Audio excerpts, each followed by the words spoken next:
Ask me that again. Are you doing a video? Are you doing a video? No, Are you doing a video? Listen to me. Hold on, guys. My wife's talking to me. Just give me a second here. Just trying to do a short video. Stop it. There's a lot of mess back there. You can move it. I already moved a bunch of mess. Do you know where the crayons go? Don't care. They go in a drawer. Yeah. It's a place for everything.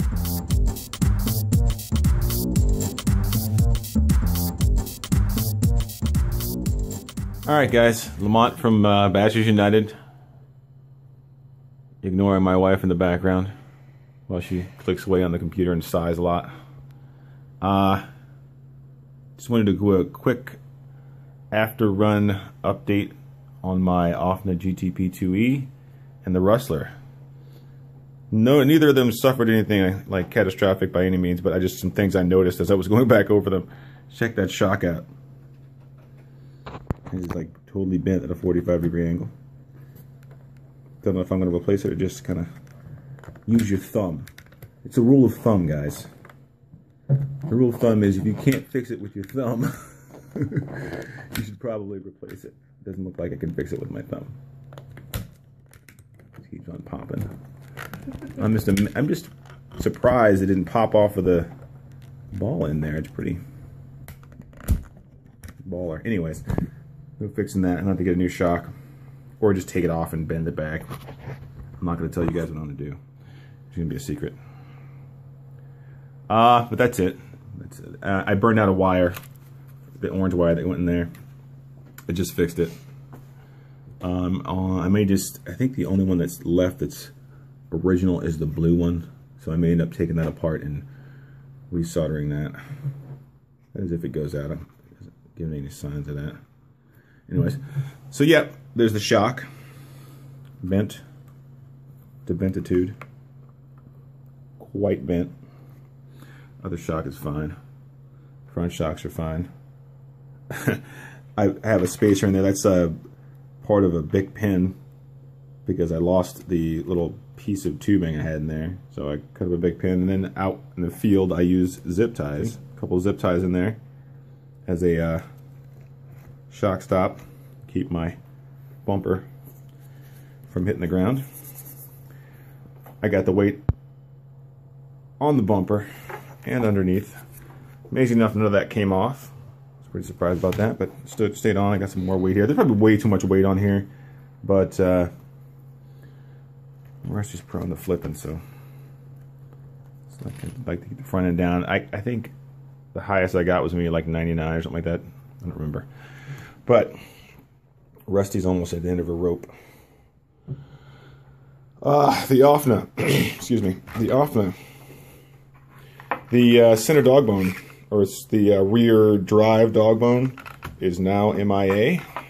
It came out, I think it came out the day that I had run some tests the day before, and the car was making this weird like buzzing noise.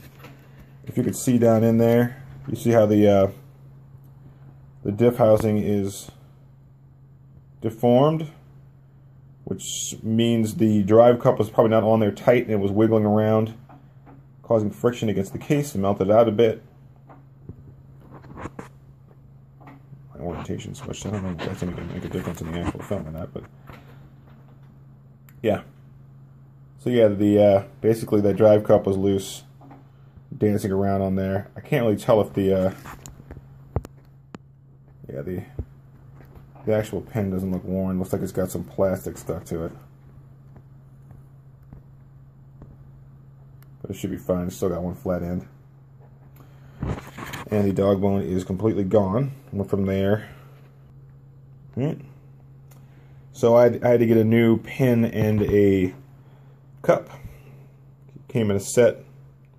I think it's for the OFNA LX2, but I do believe they're the same chassis.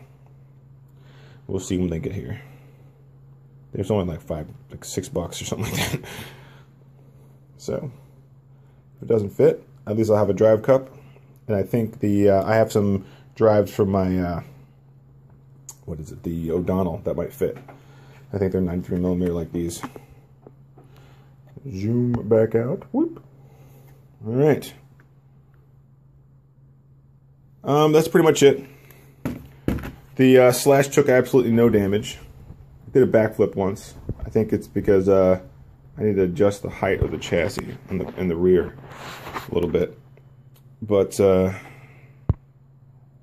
the most part, everything is fine as wine. That's all I gotta say, guys. Just wanted to give you a quick update. Nucky, let me know what you thought of the running videos of the OFNA.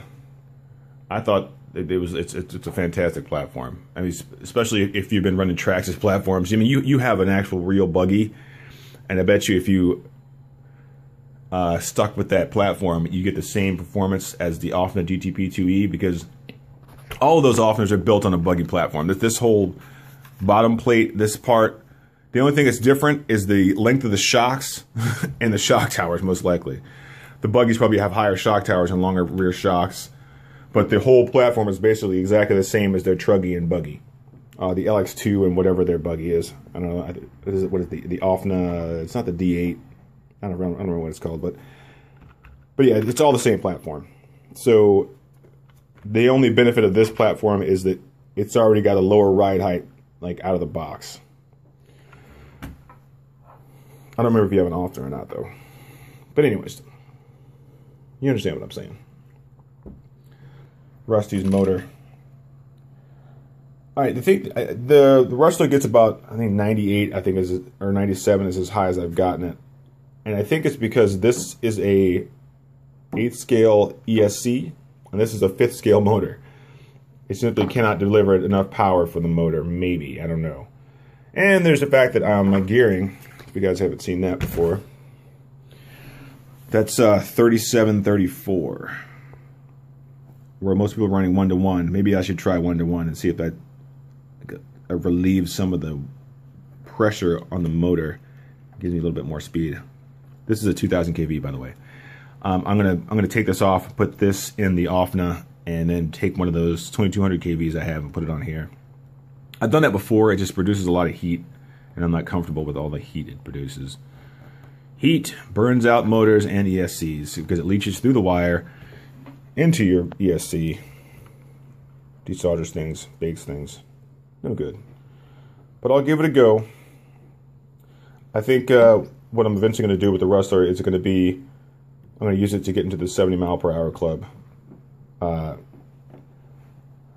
gave Trevor a qualifying ESC and motor. I may trade him something beefier to get that back so I can do the 70 mile per hour club thing.